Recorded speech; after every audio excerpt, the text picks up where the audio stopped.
beredar kabar Rusia mengerahkan kapal-kapal perangnya ke Ukraina. Kini, kabar tersebut terbukti pada Senin 21 Maret 2022, kapal pendarat tank Rusia memasuki pelabuhan Berdyansk, Ukraina.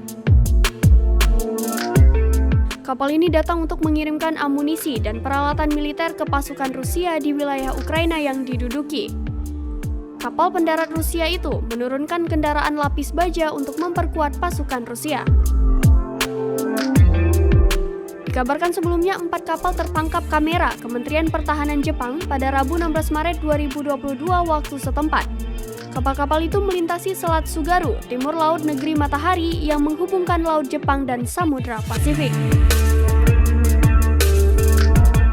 Di atas kapal, terlihat kendaraan militer seperti truk dan tank serta tentara.